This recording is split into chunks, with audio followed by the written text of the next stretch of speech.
হজের মূল আনুষ্ঠানিকতা শুরু হচ্ছে আজ। আরাফাতের ময়দানের উদ্দেশ্যে রওনা হচ্ছেন হাজিরা।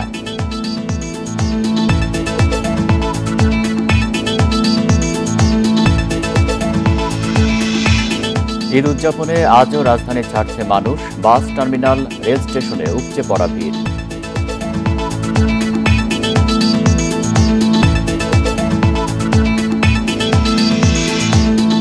রাজধানীর পশুর হাটে দর কষাকষি বেশি, বিক্রি কম। দাম কমার অপেক্ষা, বড় গরু নিয়ে দুশ্চিন্তায় বিক্রেতা।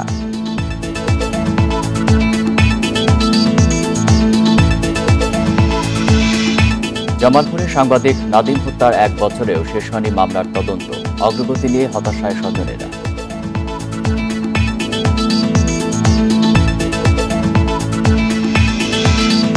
টি-20 বিশ্বকাপের গ্রুপ পর্বেই পাকিস্তানের বিদায়। প্রথমবার অংশ নিয়ে সুপার 8-এ যুক্তরাষ্ট্র।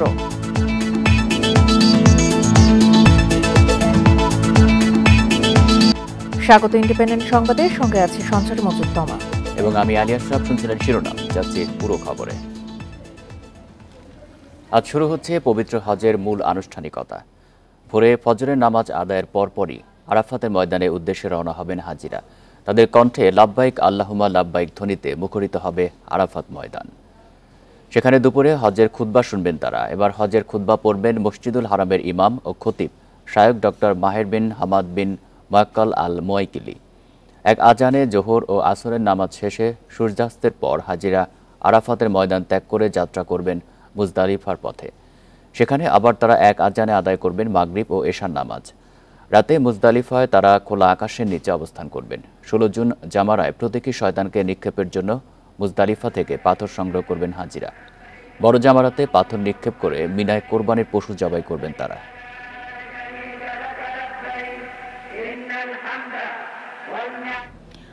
ভোর থেকে রাজধানীর বাস টার্মিনাল ও ট্রেন স্টেশনে রয়েছে মানুষের ভিড়। পরিবারের সাথে ঈদ উদযাপনে রাজধানী ছাড়ছেন তারা। বাস ধরতে যেন কোনোভাবেই দেরি না হয়, সেজন্য আগেভাগে টার্মিনাল ও কাউন্টারে পৌঁছানোর কথা জানান যাত্রীরা। এদিকে এবারও গুলিস্তান, মহাখালী, গাবতলী, সায়দাবাদ সহ বিভিন্ন বাস টার্মিনালে বাড়তি ভাড়া নেওয়ার অভিযোগ করেছেন অনেকেই। যাত্রী চাপ বাড়ায় টার্মিনালের আশপাশের সড়কে রয়েছে যানজট। টিকিটবিহীন যাত্রী ঠেকাতে কমলাপুর রেল স্টেশনে বেশ কড়াকড়ি আরোপ করা হয়েছে। তবে প্রতিবারের মতো এবারও ট্রেনে রয়েছে ভিড়। আগাম টিকিট না পেয়ে ট্রেনে স্ট্যান্ডিং টিকিটে অনেক যাত্রীকেই বাড়ি ফিরতে দেখা গেছে। এতে বগির ভেতরে রয়েছে ভিড়।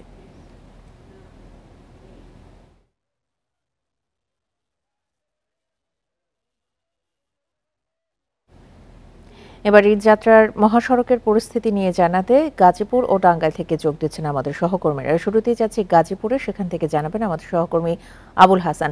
হাসান, গাজীপুরের মহাসড়কে আপনি ভোর থেকেই সেখানে রয়েছেন, গাড়ির চাপ কেমন দেখছেন? কোনো অভিযোগ আছে কিনা যাত্রীদের?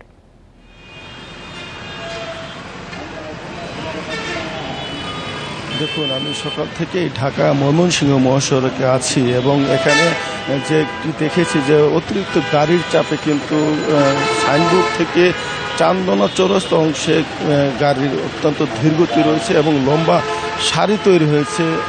এখানে কিছুটা মন্থর গতিতে গাড়ি চলাচল করছে এবং আপনি নিশ্চয়ই জানেন যে চান্দনা চৌরাস্তা এলাকায় স্থায়ী কোনো বাস টার্মিনাল নেই। সেই কারণে এখানে রাস্তার উপরে কিন্তু যাত্রীরা বাস থেকে নামছেন এবং বাসে উঠছেন। ফলে এখানে যে গাড়ির জটলা সেটি কিন্তু অন্যান্য সময় থাকে এবং এই ঈদ যাত্রায় সেই সংকটটিকে আরও বাড়িয়ে তুলেছে। এছাড়া বিভিন্ন পশুবাহী ট্রাকও কিন্তু রয়েছে।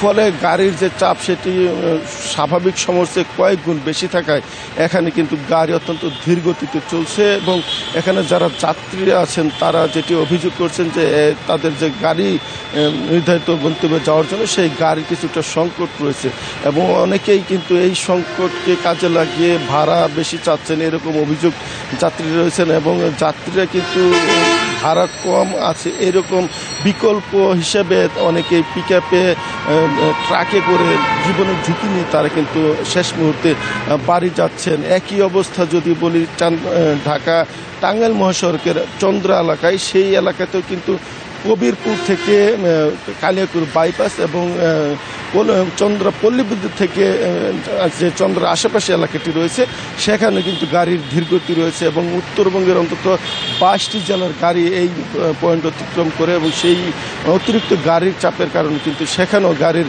ধীরগতি রয়েছে এবং সেখানে যে বাস কাউন্টারগুলো রয়েছে সেই বাস কাউন্টারগুলো অপেক্ষমান যাত্রীরা রয়েছেন অনেক এবং সেখানেও কিন্তু গাড়ির সংকট রয়েছে। যাত্রীরা বলছেন যে তারা যে গাড়ির জন্য অপেক্ষা করছেন সেই গাড়ি সেখানে আসা মাত্র তারা ওঠার চেষ্টা করছেন, কিন্তু অনেক গাড়ি কিন্তু ঢাকা থেকে যে কাউন্টারগুলো রয়েছে সেই কাউন্টার থেকে ভরে আসছে বা যাত্রী বোঝাই করে আসছে, ফলে তারা কিন্তু ভিতরে কোনো জায়গা পাচ্ছেন না। অনেকে সিট না পেয়ে দাঁড়িয়ে যাওয়ারও চেষ্টা করছেন, কিন্তু সেটি না পেয়ে অনেকে এখন বিকল্প পেয়ে ট্রাক, লরি বা হালকা যানবাহনে ভেঙে ভেঙে তারা যাওয়ার চেষ্টা করছেন এবং তাদের এই ব্যাপারে কিছুটা দুর্ভোগ রয়েছে। আর যাত্রীরা ভাড়া বেশি নেওয়ার কথাও কিন্তু তারা অভিযোগ করছেন এবং পুলিশ কর্মকর্তারা যেটি বলছেন যে যানজট যাতে কোনো না হয় এবং কোথাও গাড়ি যাতে আটকে না থাকে সেই জন্য তারা প্রাণপণ চেষ্টা করে যাচ্ছেন এবং অতিরিক্ত পুলিশ সদস্য বিভিন্ন মোড়ে মোড়ে অবস্থান নিয়ে তারা কাজ করছেন।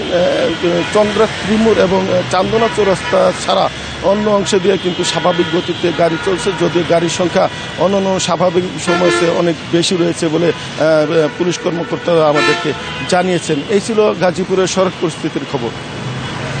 আবুল হাসান, আপনি আমাদের সঙ্গে থাকুন। এবার আমরা যাচ্ছি টাঙ্গাইলে, সেখান থেকে জানাবেন আমাদের সহকর্মী মামুনুর রহমান। মামুনুর, ঢাকা টাঙ্গাইল মহাসড়কের চিত্র এখন আপনি কেমন দেখছেন? এই সকালবেলা যানজটের পরিস্থিতি চোখে পড়েছে কিনা?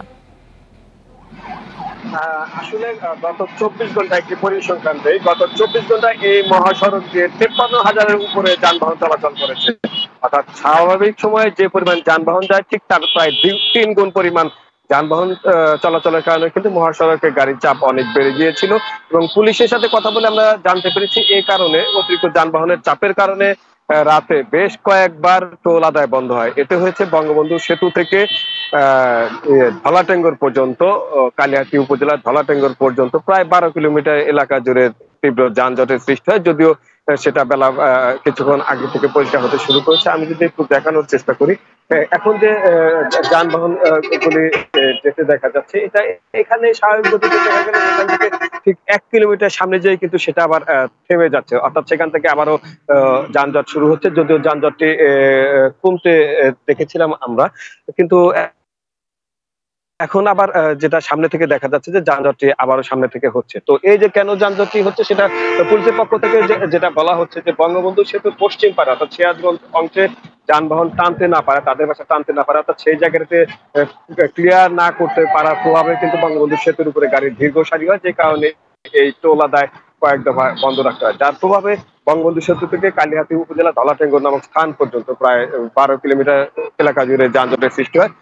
যদিও এখন যানবাহন চলতে শুরু করেছে, তো পুলিশের পক্ষ থেকে যেটা বলা হচ্ছে যে যান চলাচল স্বাভাবিক রাখতে। আপনি জানেন যে উত্তরবঙ্গমুখী যানবাহনগুলি বঙ্গবন্ধু সেতু পার হয়ে লিংক রোড হয়ে ভুয়াপুর ঘুরে এলেঙ্গা এসে ঢাকামুখী যায়। আর ঢাকা থেকে উত্তরবঙ্গগামী যানবাহনগুলি, এখন যে যানবাহনগুলি দেখা যাচ্ছে এই জায়গা থেকে দিয়ে তারা যাতায়াত করছে, এতে পুরা সড়কে কিন্তু 4 লেনের সুবিধা পেয়ে যাচ্ছে।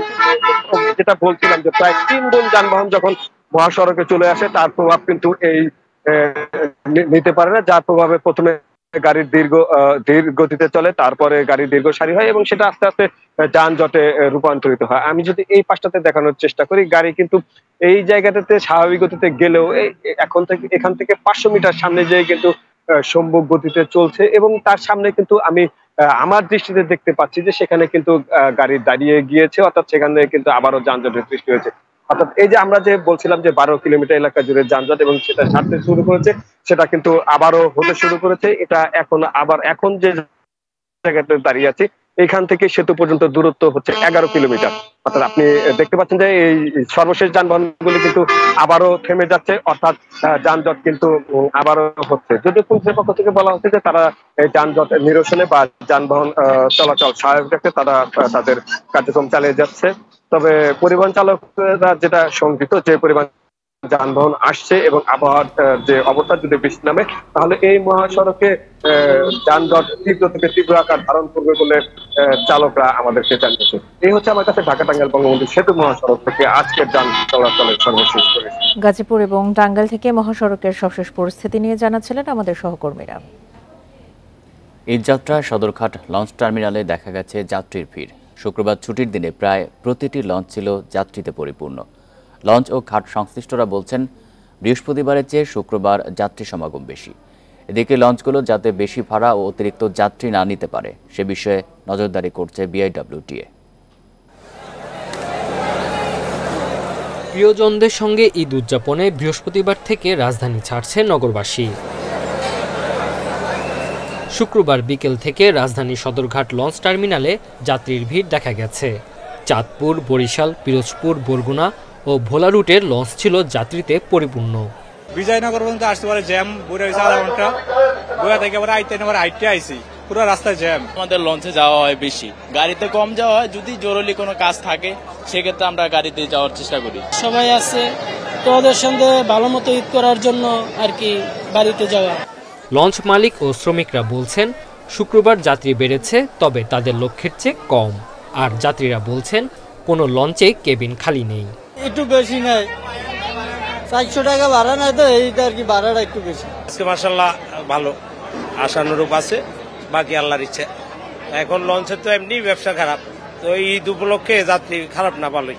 ঈদ যাত্রা নিরাপদ করতে সদরঘাট লঞ্চ টার্মিনালে কাজ করছে নৌ পুলিশ, র্যাব সহ আইন শৃঙ্খলা বাহিনীর সদস্যরা। নেওয়া হয়েছে বাড়তি সতর্কতা। পর্যাপ্ত সংখ্যক পুলিশ, র্যাব এবং নির্বাহী ম্যাজিস্ট্রেট আছেন, এরা কাজ করছেন। এছাড়া বন্দর সমন্বয় কমিটি কাজ করছেন। আর যাতে অতিরিক্ত যাত্রী না উঠতে পারে সেটা লক্ষ্য রাখা হচ্ছে। যাত্রী অতিরিক্ত হওয়ার আগেই লঞ্চটা ছাড়ানোর ব্যবস্থা করা হচ্ছে। অনাকাঙ্ক্ষিত ঘটনা এড়াতে প্রতিটি লঞ্চ নজরদারিতে রাখা হচ্ছে। পাশাপাশি বেশি ভাড়া আদায় ও অতিরিক্ত যাত্রী যাতে নিতে না পারে সতর্ক করছে কর্তৃপক্ষ।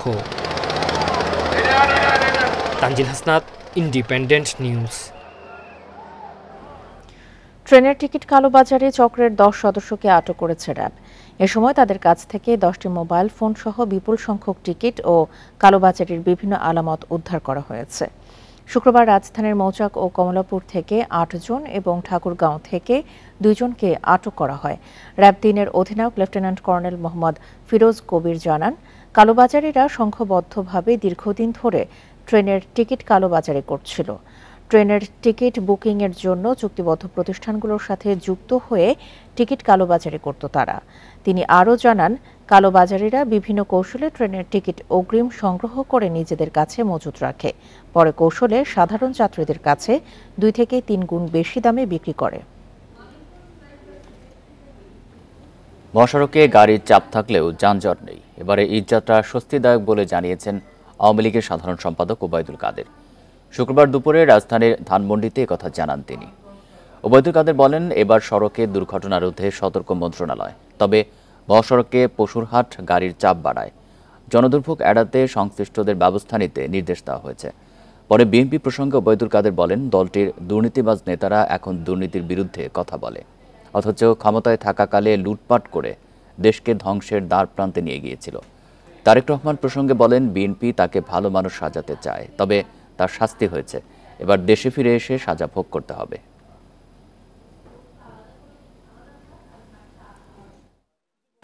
চাপ আছে, কিন্তু যানজট যাকে বলে সেটা এখনো নেই। সর্বকালের সবচেয়ে ভালো সড়ক এখন শেখ হাসিনার সরকারের আমলে হয়েছে। রাজধানীর অস্থায়ী হাটে কোরবানির পশুর দর কষাকষি বেশি হলেও বিক্রি কম, তবে সরবরাহ পর্যাপ্ত। বাড়তি দামের কারণে পছন্দের পশু কিনতে হিমশিম খাচ্ছেন এমন কথা নগরবাসীর। অন্যদিকে ছোট থেকে মাঝারি গরুর দিকে ক্রেতার নজর, বিক্রেতাদের দুশ্চিন্তা বড় গরু নিয়ে। ঈদ সোমবার, তাই এখনও রাজধানীর কোরবানির পশুর হাটে শুরু হয়নি ক্রেতা বিক্রেতার তোড়জোড়। ঢাকায় বেশিরভাগ ক্রেতাই আছেন শনি রবিবারের অপেক্ষায়। তবে শেষ মুহূর্তে ঝক্কি এড়াতে কেনাকাটা সেরেছেন অনেকে। গরুটা তো নিলাম 1,85 দিয়ে, আলহামদুলিল্লাহ বাজার এখনো মানে আয়ত্তের মধ্যে, মানে অতিরিক্ত না। 2-3 দিন বাসায় থাকলে ওর একটু বাচ্চারা অন্তত যত্ন করে, নিজের একটু দেখশন করে, তারপর এটা কুরবানি দিলে নিজের ভিতরে একটা যেন তৃপ্তি লাগে। এই কারণে মূলত একটু আগে কেনা। 8টা গরু বিক্রয় করছি, তো আলহামদুলিল্লাহ বাজার এমন ভালোও না তো খারাপও না, সীমিত লাভে আমরা বেচাকেনা করছি। ক্রেতাদের দাবি গত বছরের চেয়ে এবার হাটে কোরবানির পশু উঠেছে বেশি। তারপরও বাড়তি দামের কারণে অনেকে কিনতে পারছেন না পছন্দসই গরু। গরু অ্যাভেলেবেল, কিন্তু ক্রেতার সমাগম খুব কম। কিন্তু গরু কিছু ব্যাপারী আছে গরুর দাম রিজনেবল চাচ্ছে, আর কিছু আছে ঊর্ধ্বগতিতে যাচ্ছে, যেটা কয় সীমার বাইরে। দাম তো এখন অনেক চড়া আর কি, মানে যেটাই দাম জিজ্ঞেস করতেছি মিলতেছে না, অনেক দাম চড়া, বাজেটের থেকে অনেক বেশি। হাটে ছোট ও মাঝারি গরুর বিক্রি ভালো, তবে দুশ্চিন্তায় বড় গরুর মালিকেরা। ক্রেতা না পেয়ে অলস সময় কাটছে তাদের। 20টা গরু নিয়েছি, এখনো একটা গরু বিক্রি করতে পারিনি, এই মাত্র এইভাবে এখনো আছে আমাদের। বড় গরুর কোনো ক্রেতা নাই, কিছু ছোট ছোট গরু বিক্রি হচ্ছে, কিন্তু এই এলাকাতে কোনো বড় গরু বিক্রি হয়নি। বাজারের পরিস্থিতি ভালো না ভাই, বুঝছেন, প্রত্যেকটি গরু প্রতি অনেক লসের দাম বলতেছে, কিনা বাসা নেই, কাস্টমারই নেই। রাজধানীর 20টি হাটে কোরবানির পশু বিক্রি চলছে। এবার ঢাকায় চাহিদা প্রায় 25 লাখ। Adilur Rahman, independent news, Dhaka. বিভিন্ন জায়গায় জমে উঠেছে কোরবানির পশুর হাট, তবে দাম নিয়ে ক্রেতা বিক্রেতাদের মাঝে রয়েছে মিশ্র প্রতিক্রিয়া। জাল টাকা প্রতিরোধ সহ হাটের নিরাপত্তা নিশ্চিতে কাজ করছে আইনশৃঙ্খলা বাহিনী।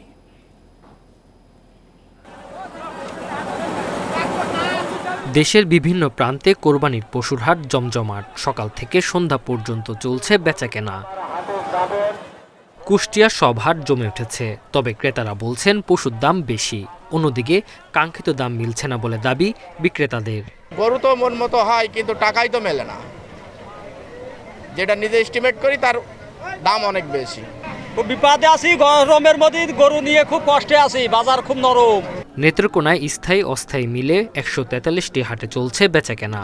একইভাবে ঝিনাইদহ, যশোর, গোপালগঞ্জ, ফেনী ও নড়াইলের হাটগুলো জমজমাট। গরু দেখছি, অনেক গরু দেখছি, আমরা বুঝ হয়েছে না, পছন্দ হয়েছে না, অনেক গরু আমরা বুঝ হয়েছে, পছন্দ হয়েছে। এই গরু 1,35,000 টাকা কিনছি। অনেক গরু দেখছি, পরে এই গরুটা কিনলাম 1,35,000 টাকা। আমাদের মোটামুটি আলহামদুলিল্লাহ ভালো। প্রাণী সম্পদ অধিদপ্তরের পক্ষ থেকে বিভিন্ন হাটে ভ্রাম্যমাণ মেডিকেল টিম কাজ করছে, আর জাল টাকা প্রতিরোধ সহ হাটে নিরাপত্তা নিশ্চিতে কাজ করছে আইন শৃঙ্খলা বাহিনী। হাটে যদি কোনো অসুস্থ গরু নিয়ে আসে তার চিকিৎসা প্রদান করা, এছাড়া অসুস্থ গবাদি পশুগুলোকে বা অবৈধ উপায়ে মোটাতাজাকরণ গরুগুলোকে বাদ দেওয়া। অর্থাৎ মূল কাজ হলো জনগণকে সুস্থ সবল কুরবানির পশু উপহার দেওয়া। প্রতিটা হাটে আমরা আমাদের জেলা পুলিশের পক্ষ থেকে পুলিশি নিরাপত্তার ব্যবস্থা করা হয়েছে। পাশাপাশি যদি কোনো টাকা পয়সা কেউ ক্যারি করে নগদ টাকা, তার জন্য পুলিশ এসকর্টের জন্য আমরা ব্যবস্থা রেখেছি। বড় বড় হাটগুলোতে রোববার মধ্যরাত পর্যন্ত কোরবানির পশু বেচাকেনা চলবে। Tanzil Hasnat, independent news. কোরবানির পশুর হাট নিয়ে আরো জানাতে খুলনা থেকে যুক্ত হচ্ছেন সহকর্মী অভিজিৎ পাল। অভিজিৎ, খুলনায় পশুর হাট কতটা জমে উঠেছে আর দাম নিয়ে ক্রেতারা কি বলছেন?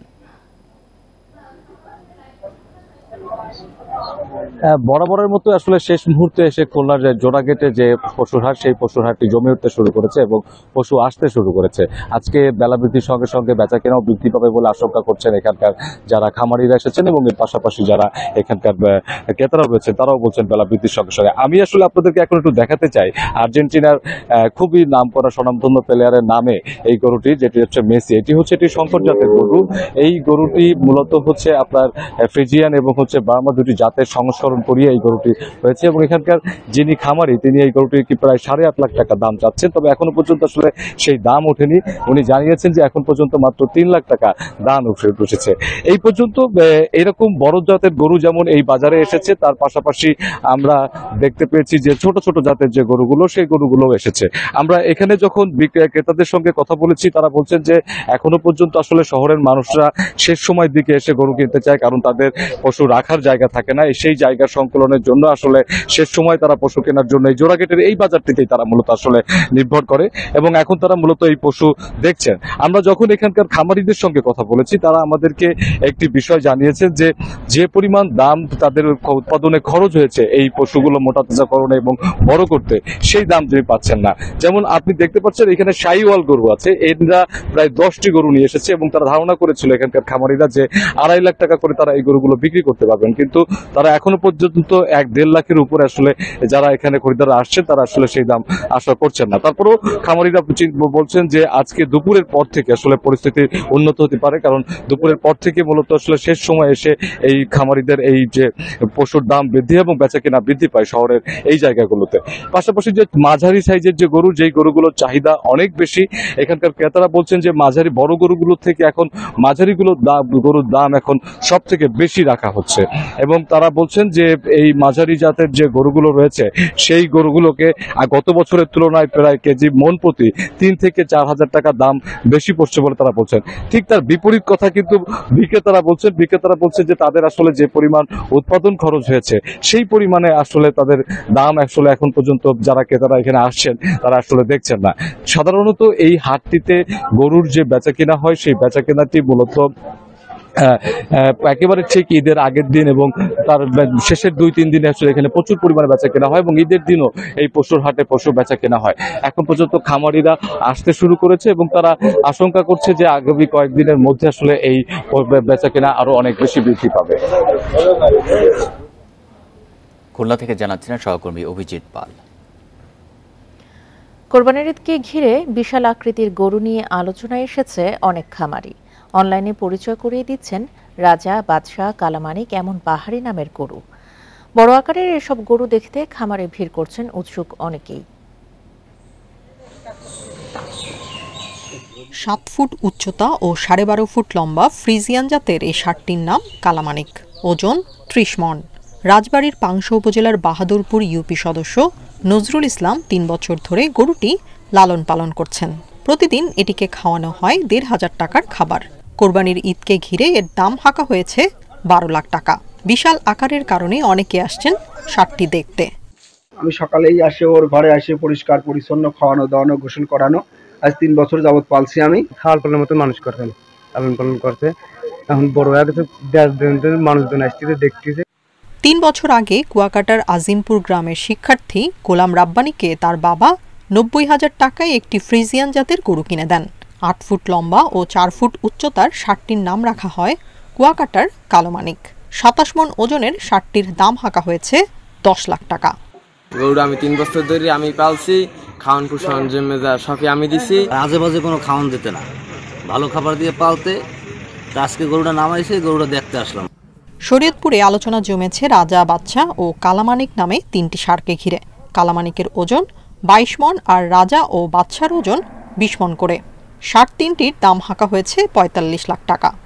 রানা ডিস্ট্রিক্টের তো পাইকার আসে, আইসা দেখা যায়, দেখা মানে দাম ওরাও বলে আমরাও বলি, ন্যায্য মূল্যে দাম পাইলে গরু দুটো আমরা ছেড়ে দেব। আমার ভাই 15 লাখ টাকা দাম চাইছে, এখন 10 লাখ টাকা পর্যন্ত দাম উঠছে। একটি ষাঁড় হাটে তোলা হলেও গরমের কারণে বাকিগুলো অনলাইনে বিক্রির চেষ্টা করছেন খামারিরা। Tania Nasrin, independent news.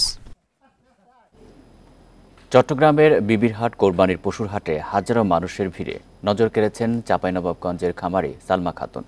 ছোটবেলা থেকেই বাবার গরু পালন দেখে বড় হয়েছেন, এখন নিজেই হয়ে উঠেছেন খামারি। সব বাধা ডিঙিয়ে ভবিষ্যতে আরও বড় কিছু করার স্বপ্ন দেখছেন তিনি, আর এমন ব্যতিক্রমী উদ্যোগকে স্বাগত জানাচ্ছেন ক্রেতারা। চট্টগ্রামের বিবিরহাটে পছন্দের পশু কেনার জন্য ভিড় ক্রেতাদের। হাটে ঘুরতে ঘুরতে এক জায়গায় কিছুটা ভিন্নতা দেখতে পান তারা, আর তা হলো অনেক পুরুষ বিক্রেতার মাঝে একজন নারী বিক্রেতা। তার নাম সালমা। চাঁপাইনবাবগঞ্জ সদরের নাচল ইউনিয়ন থেকে 14টি গরু নিয়ে এসেছেন এই হাটে। আমি ছোটবেলা গরু পালতাম, যখন আমি 3-4-এ পড়তাম তখন আমি গরু নিজে দেখাশোনা করতাম। বাড়িতে গরু ছিল, নিজে দেখাশোনা করতাম। তারপরে তখন থেকে আমার একটা আগ্রহ। 2016 সালে MA পাশ করে একটি বেসরকারি প্রতিষ্ঠানে চাকরি নেন সালমা, কিন্তু করোনা পরিস্থিতিতে চলে যায় সেই চাকরি। পরে নিজের উদ্যোগে গড়ে তোলেন গরুর খামার। তিনি জানান, বাড়িতে অনেক আগে থেকেই গরু ছাগল পালতেন তার বাবা। তা দেখেই উদ্বুদ্ধ হন সালমাও। পৃথিবীতে যা কল্যাণ করে অর্ধেক করেছে নারী, অর্ধেক করেছে পুরুষ। সেহেতু আমরা নারীকে কোনোভাবে ছোট মনে করব না, আর কোনো কাজেই ছোট না। জীবন মানেই তো বাধা, অতিক্রম করতে পারলেই সফলতা।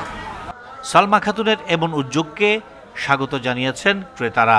গরু বাজারে এসেও যে একটা নারী উদ্যোক্তা পাবো এটা ভাবি নাই, আনন্দ লাগতেছে, ভালো লাগতেছে। তো ভালো লাগতেছে, এসে দেখলাম একজন নারী উদ্যোক্তাও আছেন এখানে। আমরা চাই ওনারা চ্যালেঞ্জ অনুযায়ী সাফল্যের দিকে এগিয়ে যাক এবং ওনাকে দেখে যেন অন্যরা শিখতে পারে। প্রতিদিন সকাল 8টা থেকে রাত 2টা পর্যন্ত হাটে থাকেন সালমা। জানালেন, আইন শৃঙ্খলা বাহিনী ও ব্যাপারীরা তাকে সহায়তা করেন।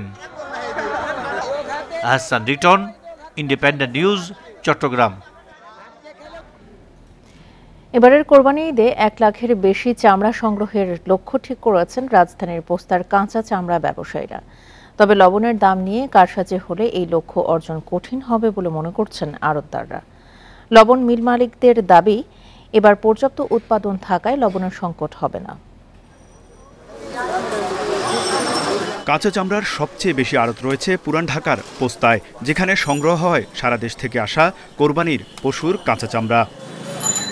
ঈদের আরও কয়েকদিন বাকি থাকলেও আগেভাগেই প্রস্তুতি শেষ করেছে কাঁচা চামড়ার আড়তগুলো, যেখানে পুরনো চামড়া সরিয়ে আড়ত খালি করে লবণ মজুত করা হয়েছে। গত বছর কোরবানি ঈদে পোস্তায় চামড়া সংগ্রহ হয় 80 থেকে 90 হাজার পিস। এবার সেই লক্ষ্যমাত্রা বাড়িয়ে ধরা হয়েছে 1 লাখ পিস। যেহেতু রাষ্ট্রীয় সম্পদ, এটাকে বাঁচানোর জন্য অনেক মার্কেট বিভিন্নভাবে উঠে থাকে, আর এটার জন্য প্রশাসন যথাযথভাবে ব্যবস্থা না নেওয়ার কারণ হচ্ছে যে চামড়াগুলো বেঁচে যাক। তা আমরা ওই টার্গেট যেটা ছিল গতবারও 1 লাখের মতো হয়েছে, এইবারও আমরা এটা আশা করতেছি। পোস্তার আড়তদারদের দাবি, ট্যানারি মালিকদের কাছে তাদের পাওনা 120 কোটি টাকার বেশি। এ টাকা আদায় না হলে কাঁচা চামড়া সংগ্রহের লক্ষ্য পূরণ কঠিন হবে।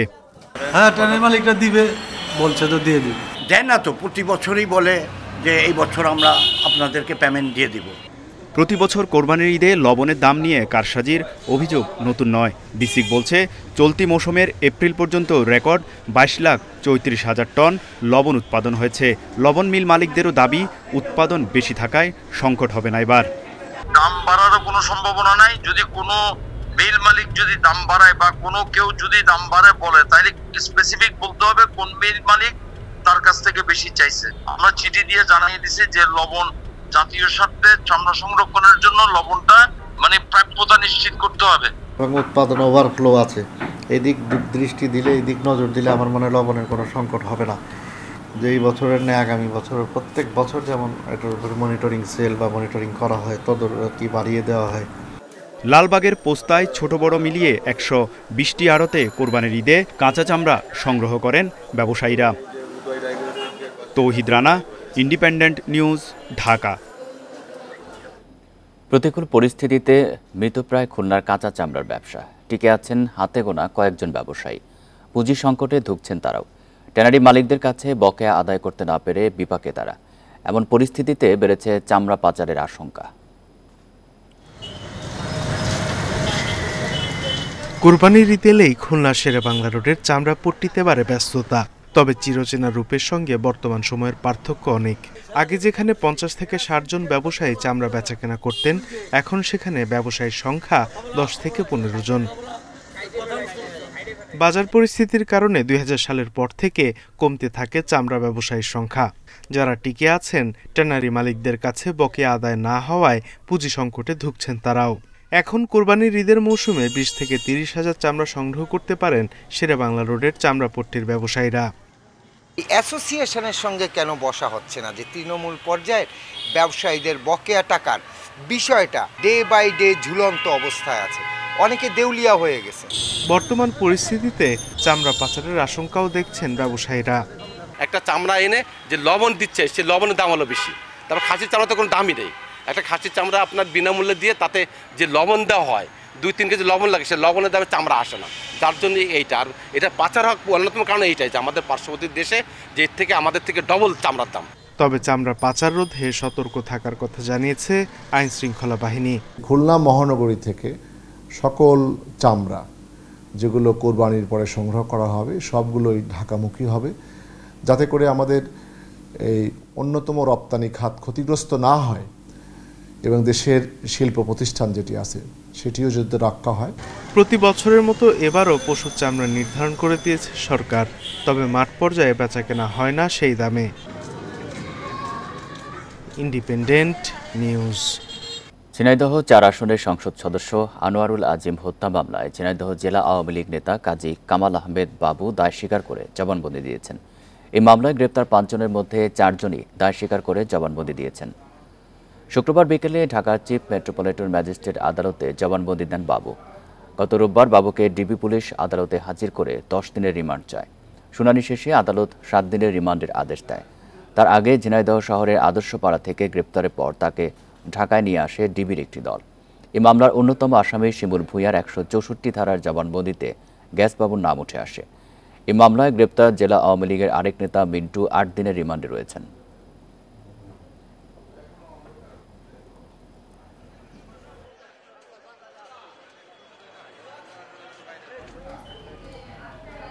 সাংবাদিক নাদিমা হত্যার ১ বছর পার হলেও মামলার তদন্ত কাজ শেষ করতে পারেনি সিআইডি।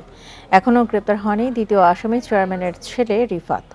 মামলার অগ্রগতি নিয়ে হতাশায় নিহত নাদিমের পরিবার।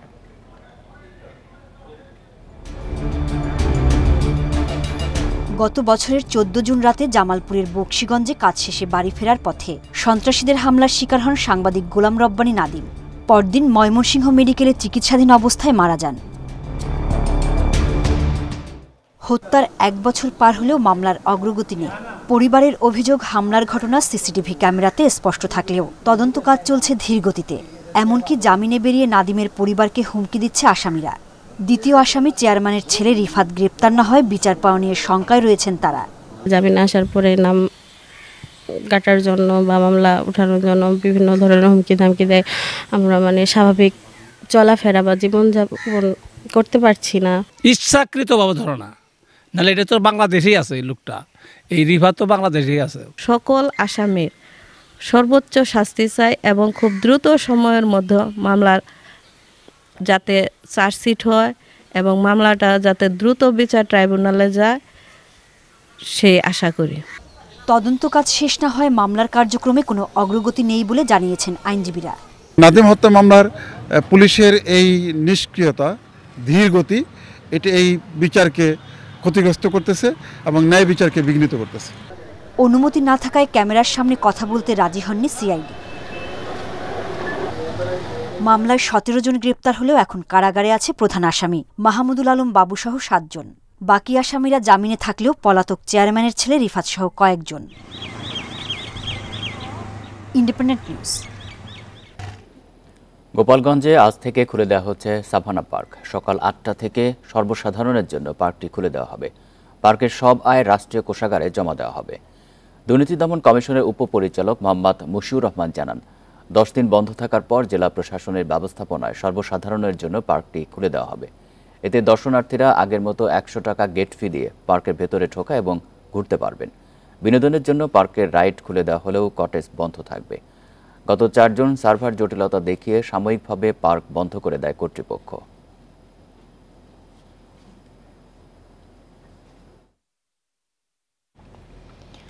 ইসলামী বিশ্ববিদ্যালয়ের শিক্ষক নিয়োগে বড় অনিয়মের প্রমাণ পেয়েছে বিশ্ববিদ্যালয় মঞ্জুরি কমিশন।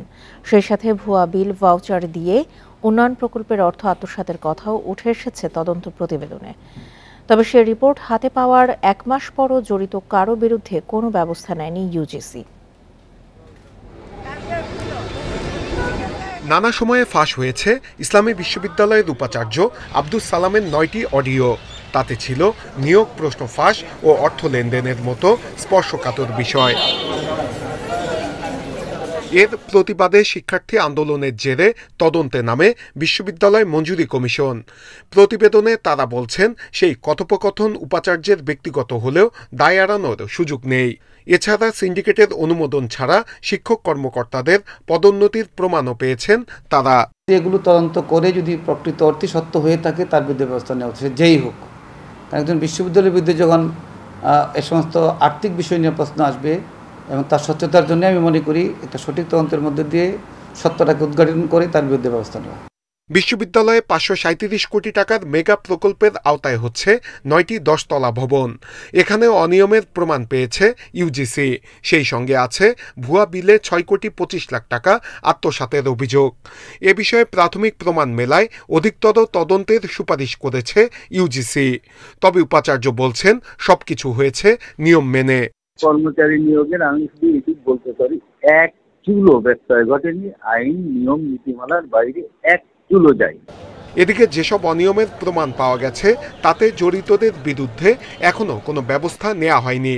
জবাবে ইউজিসি বলছে তদন্ত প্রতিবেদন শিক্ষা মন্ত্রণালয়ে পাঠানো হয়েছে। যেটা ডেভেলপমেন্ট ওয়ার্কের একটা বিশাল একটা ছিল, যে ওখানে যে ডিপিপিতে যে পাশ করা ছিল, যে ওখানে কত ফিট নিচে যেতে হবে, পাইলিং কতটা হবে, সেখানে তারা একটা ইলিগালিটিস পেয়েছে।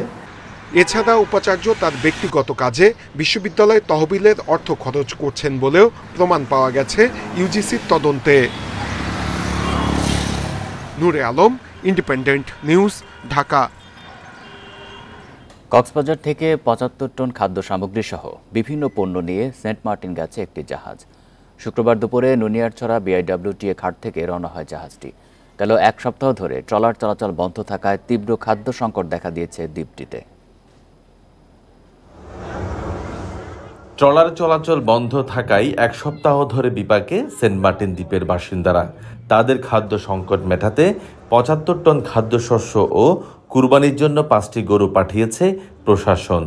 বেসরকারি সহায়তায় যাচ্ছে 300 প্যাকেট শুকনো খাবার। এসব পণ্যের সাথে আটকা পড়া 250 মানুষ ফিরছেন নিজ বাড়ি। সহায়তা পেয়ে খুশি ভুক্তভোগীরা।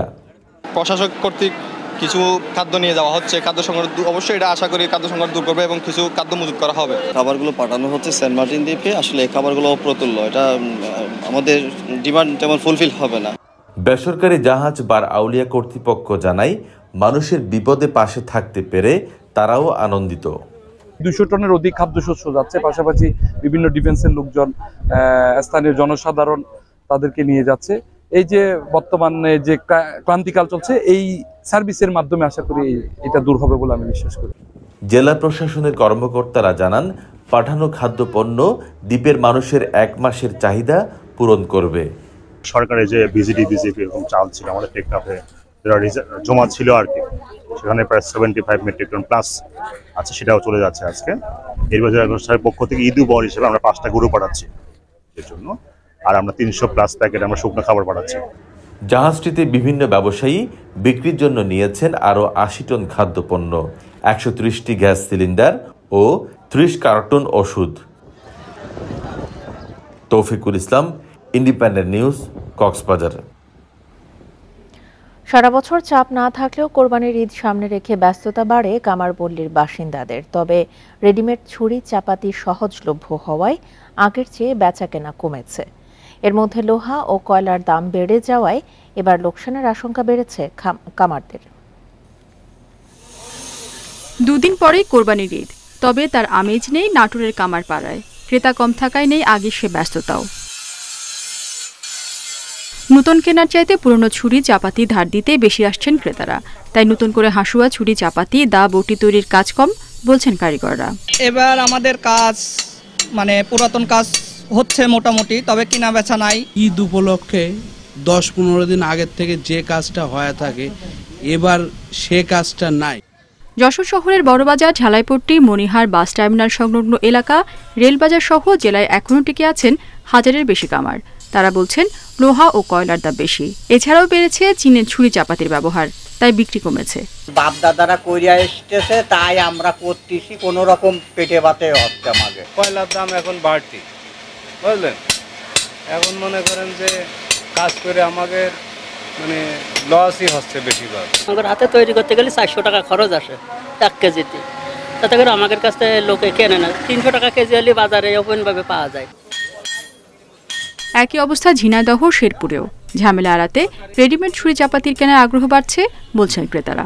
যা কিছু লাগে, ছুরি কাঁচি যা লাগে সবই আমরা রেডিমেড পাচ্ছি, সেই জন্য এখন আর মানুষ কামারের দোকানে তেমন যাইতে চায় না। এখানে এসে আপনার দামও একটু কম পাওয়া যায়, সময়টা একটু সেভ হয়। কিন্তু আমি করে ভাই চাইলে যে জিনিসটা মজবুত জিনিসটা পা, কিন্তু কাস্টমার কম পায়, দেখা যায় ওই রেডিমেড 2-1 দিন নাকি চালাই নেয়। আমার অবস্থা খুবই খারাপ। পৈতৃক পেশা টিকিয়ে রাখতে সরকারি সহায়তার দাবি কামারদের। রেশমি নন্দী, ইন্ডিপেন্ডেন্ট নিউজ। আষাঢ়ের প্রথম দিন আজ ঢাকা বিশ্ববিদ্যালয়ের চারুকলায় আয়োজন করা হয়েছে বর্ষা উৎসব। বিস্তারিত জানাতে যোগ দিচ্ছেন আমাদের সহকর্মী আনোয়ার সাদাত নূর। আনোয়ার, চারুকলার বর্ষা উৎসবে বর্ষা বরণের কি কি আয়োজন দেখছেন আজকে?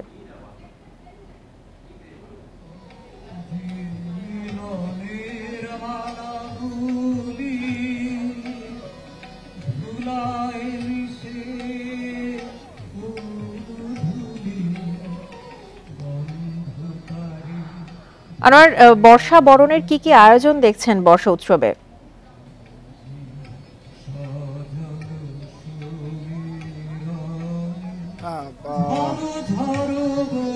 মানে ঢাকা বিশ্ববিদ্যালয়ের চারুকলা অনুষদের বকুলতলায় বর্ষা বরণ উৎসব নামে, বর্ষা উৎসব শিরোনামে আসলে বর্ষাকে বরণ করে নেওয়ার উৎসব শুরু হয়েছে সকাল 7:20 শুরুতেই কিন্তু